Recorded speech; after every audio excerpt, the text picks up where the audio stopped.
Baik, bismillahirrahmanirrahim. Assalamualaikum warahmatullahi wabarakatuh. Bertemu lagi dengan saya, Ujang Syarif Hidayat, pengawas SMP Dinas Pendidikan Kabupaten Sukabumi, Provinsi Jawa Barat. Saudara sekalian, para praktisi pendidikan di mana saja berada, baik mau tingkat PAUD, TK, SD, maupun SMP dan juga SMA, SMK, ya, maupun di Kementerian Agama, ya, dari mulai tingkat MI, RA sampai dengan Madrasah Aliyah. Pada kesempatan ini saya akan sampaikan tentang bagaimana penerapan kurikulum merdeka, ya, di mana kurikulum merdeka saat ini menjadi topik yang cukup hangat, ya, karena memang sekolah di seluruh Indonesia mulai tahun ajaran 2022 tahun 2023, ya, tahun ajaran besok itu sudah diberikan kesempatan untuk memilih menentukan kurikulum yang akan digunakan di tahun ajaran besok tersebut, begitu. Oleh karena itu tentunya perlu ada pemahaman bagaimana penerapan kurikulum merdeka di sekolah ataupun madrasah, begitu. Baik saudara sekalian, untuk itu saya harapkan Anda untuk menyaksikan dan sekaligus menonton video ini sampai tuntas supaya tidak gagal paham dan mengetahui secara tuntas bagaimana penerapan kurikulum merdeka. Yang pertama, ada 4 hal yang ingin saya sampaikan di dalam pertemuan saat ini. Yang pertama adalah bagaimana karakteristik daripada kurikulum merdeka ini, ya. Kemudian yang kedua, bagaimana perubahan yang pokok yang terjadi dalam kurikulum merdeka. Yang ketiga adalah bagaimana strukturnya, struktur kurikulum ini seperti apa. Kemudian yang keempat adalah bagaimana pembelajaran proyek atau pembelajaran proyek yang terjadi di kurikulum merdeka ini. Jadi 4 hal ini yang akan saya jelaskan dan mudah-mudahan bisa dipahami. Baik, yang pertama adalah kaitan dengan karakteristik utama dari kurikulum merdeka. Ya, kita tahu bahwa kurikulum merdeka ini sudah diberlakukan di tahun ini, ya, khususnya bagi 2.500 sekolah yang menjadi sekolah penggerak angkatan ke-1. Ya, tentunya bagi sekolah penggerak angkatan ke-1 sudah merasakan bagaimana melaksanakan kurikulum merdeka ini. Tetapi bagi sekolah-sekolah yang memang belum menjadi sekolah penggerak, maka di tahun ini Kementerian Pendidikan dan Kebudayaan serta Ristek, ya, itu memberikan kesempatan kepada sekolah untuk memilih, ya, memilih bagaimana penerapan kurikulum merdeka di sekolahnya, sehingga sekolah bisa menentukan pilihannya, baik untuk pilihan pertama, ya, yang disebut dengan merdeka belajar, pilihan kedua merdeka berubah, dan yang ketiga merdeka berbagi. Mana yang mau dipilih oleh sekolah di tahun pelajaran 2023 ini? Baik, saya kembali kepada materi pokok bahwa karakteristik utama dari kurikulum merdeka ini adalah satu, berfokus kepada materi esensial. Jadi di kurikulum merdeka ini lebih mengarah kepada bagaimana kurikulum ini mengarah kepada materi-materi yang esensial, sehingga pembelajaran ini lebih mendalam karena fokus kepada materi esensial tadi, ya, fokus kepada kompetensi dasar, terutama kepada masalah literasi dan numerasi. Sehingga Mas Menteri mengatakan bahwa guru di tahun ajaran sekarang ini atau di kurikulum merdeka ini lebih fokus kepada pendalaman materi daripada pelebaran materi. Ini artinya mengandung arti bahwa materi esensial ini lebih diperdalam, sehingga pemahaman siswa lebih dalam untuk mata pelajaran, untuk materi-materi tertentu, ya, daripada semua materi diterima dan tersampaikan tapi dangkal pemahaman. Lebih bagus materi esensial tapi dalam pemahaman. Itu yang pertama. Jadi materinya fokus kepada materi esensial. Yang kedua, karakteristik utamanya adalah pembelajarannya berbasis proyek. Untuk apa dilaksanakan pembelajaran berbasis proyek? Ini adalah untuk penguatan profil pelajar Pancasila. Sebagai goal, sebagai tujuan akhir dari pembelajaran itu adalah mencapai profil pelajar Pancasila. Artinya siswa memiliki profil, ya, profil pelajar Pancasila tadi. Sehingga dengan dilaksanakan pembelajaran proyek, maka akan terungkap soft skill dari siswa itu sangat tinggi, sangat bagus. Yang kedua, karakter siswa juga terwujud. Kenapa? Karena profil pelajar Pancasila ini akan terlaksana melalui pembelajaran berbasis proyek tadi. Di situ ada kolaborasinya, di situ ada kemandiriannya, di situ ada bernalar kritisnya, ada gotong royongnya, dan sebagainya. Itu yang kedua. Yang ketiga adalah fleksibilitas. Nah ini karakteristik utama yang ketiga adalah dari kurikulum Merdeka, fleksibilitas dalam melakukan pembelajaran sesuai konteks dan kebutuhan peserta didik. Jadi dengan pembelajaran yang fleksibel ini, di situ siswa memiliki kemerdekaan di dalam belajar, guru memiliki kemerdekaan di dalam mengajar, sehingga fleksibel, bisa mengurutkan materi, mana materi yang paling dasar sampai materi yang paling rumit, mana materi yang dianggap paling mudah sampai materi yang dianggap paling susah, sehingga di situ guru memiliki fleksibel untuk mengatur semua itu. Bahkan secara kekhususan, pertama fleksibilitas ini dari CP. CP ini atau capaian pembelajaran itu disusun per fase. Ya. Kita tahu bahwa fase-fase dalam pembelajaran ini dari mulai tingkat PAUD sampai dengan tingkat menengah itu ada 6 fase. Fase A sampai dengan fase F. Ya. Di mana tiap fase itu rentangnya antara 2 sampai 3 tahun. Ya. Fase A itu untuk kelas 1 dan kelas 2 SD. Fase B untuk 3 dan 4. Fase C kelas 5 6. Khusus SMP 7 8 9 itu adalah fase D. Ya, dan untuk SMA atau SMK itu fase E untuk kelas 10 dan fase F untuk 11 12. Jadi di situ CP disusun per fase. Capaian pembelajaran disusun per fase, bukan per jenjang kelas. Kalau dalam kurikulum 2013 yang namanya KD dan KI itu disusun per jenjang, ya, atau per tingkat kelas. Kelas 1 berbeda dengan kelas 2 KD-nya, berbeda dengan kelas 3 dan seterusnya. Di SMP juga sama, kelas 7 KD-nya berbeda dengan kelas 8, berbeda dengan kelas 9 dan seterusnya. Ya. Nah, sehingga di kurikulum Merdeka ini tidak lagi mengenal yang namanya KD, tidak lagi mengenal yang namanya KI gitu. Ya. Tetapi di dalam kurikulum Merdeka dikenal istilahnya adalah capaian pembelajaran atau CP. Dan itulah nanti CP yang akan menjadi acuan bagi guru di dalam menyusun tujuan pembelajaran.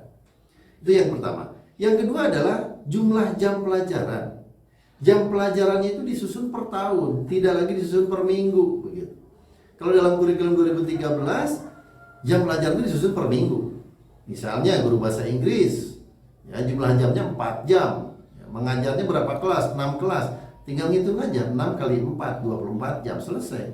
Karena ngitungnya per minggu begitu. Tetapi di kurikulum Merdeka ini jam pelajaran dihitung per tahun. Sehingga nanti dalam setahun ini ada berapa minggu efektif. Misal ada 36 minggu efektif kali berapa jam untuk bahasa Inggris, misalnya 4 jam. 4 kali 36 berapa? 144 jam. Maka 144 jam itulah waktu 1 tahun dalam menyampaikan materi bahasa Inggris untuk mencapai CP, capaian pembelajaran. Maka di situ pun guru akan mengatur dari 144 jam ini bagian mana atau berapa jam yang digunakan untuk pertemuan tatap muka, berapa jam digunakan untuk proyek. Nah, sehingga ada ketentuan 20% sampai 30% itu digunakan untuk proyek.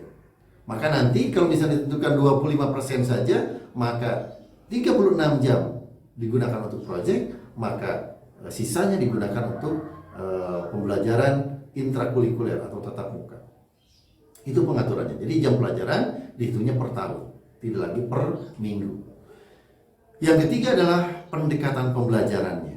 Nah, pendekatan pembelajaran di kurikulum Merdeka lebih mengarah kepada pembelajaran yang tematik atau pembelajaran yang integratif, ya, atau juga bisa per mata pelajaran. Kalau di dalam kurikulum 2013 ini bandingannya, pembelajaran tematik itu fokus kepada siswa PAUD dan sekolah dasar. Tapi untuk kurikulum Merdeka, untuk SMP dan SMA, SMK pun diterapkan bisa melalui pembelajaran tematik. Artinya berdasarkan tema, dengan mengadakan pembelajaran proyek itu sudah mengadakan tema, pembelajarannya tematik. Kemudian bisa juga integratif, ya, mengintegrasikan, ya, terintegrasi.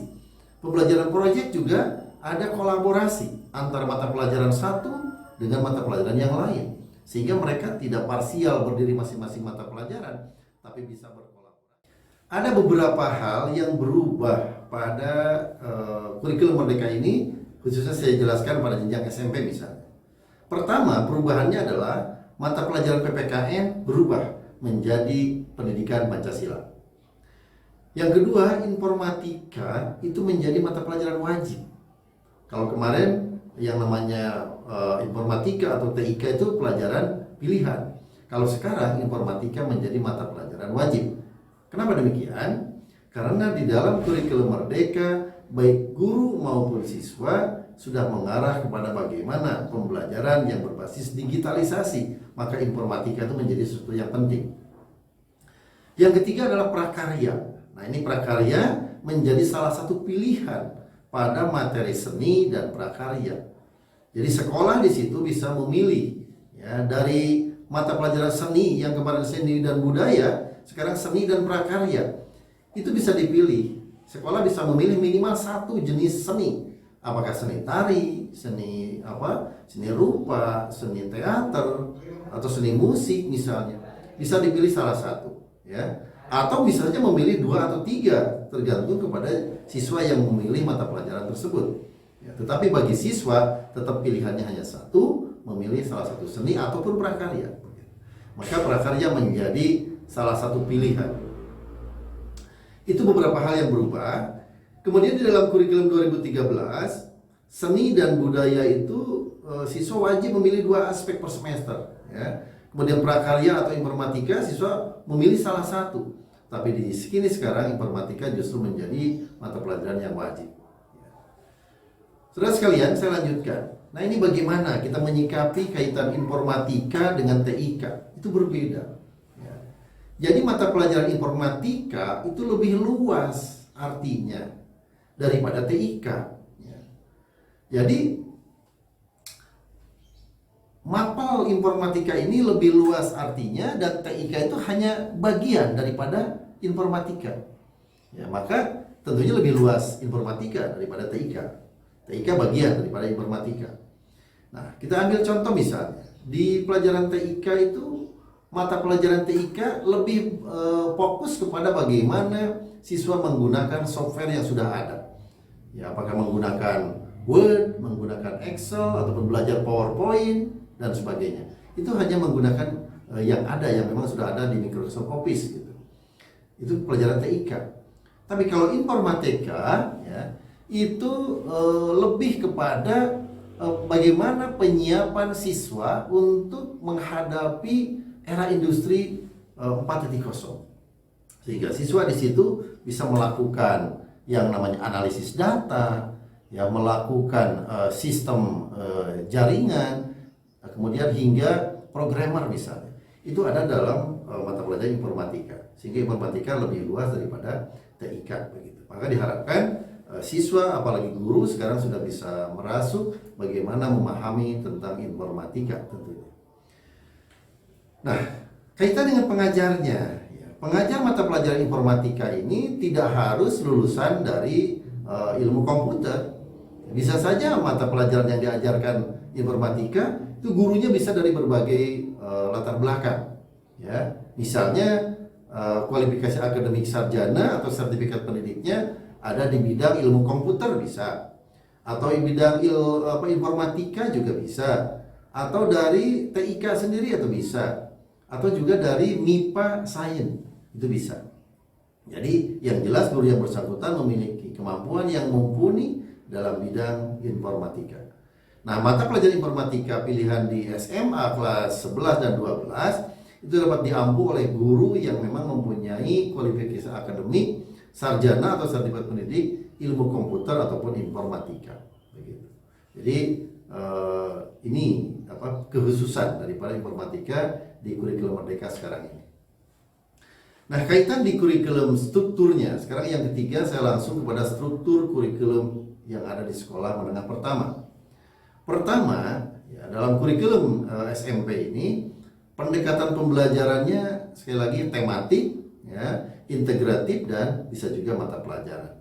Jadi seperti yang saya sampaikan tadi lebih kepada tematik. Kenapa? Karena pembelajaran proyek itu bersumber kepada tema-tema yang disediakan oleh Kementerian Pendidikan dan Kebudayaan, dan sekolah bisa memilih, guru bisa memilih tema tersebut sesuai dengan capaian pembelajaran yang harus dipahami oleh siswa. Yang kedua, hanya ada satu fase di SMP itu, yaitu fase D. Di kelas 7, 8, 9 semuanya adalah di fase D begitu. Kemudian di dalam struktur kurikulum hanya terdiri dari dua hal. Pertama, pembelajaran intrakurikuler atau tatap muka, dan pembelajaran berbasis proyek. Itu dua hal. Nah, pembelajaran intrakurikuler yaitu kegiatan belajar mengajar di kelas yang dirancang agar dapat mencapai kemampuan yang tertuang di dalam capaian pembelajaran. Itu tatap muka. Tapi pembelajaran proyek atau penguatan profil pelajar Pancasila itu dilakukan secara fleksibel, baik secara waktunya yang fleksibel maupun alokasi waktu yang digunakan. Ya.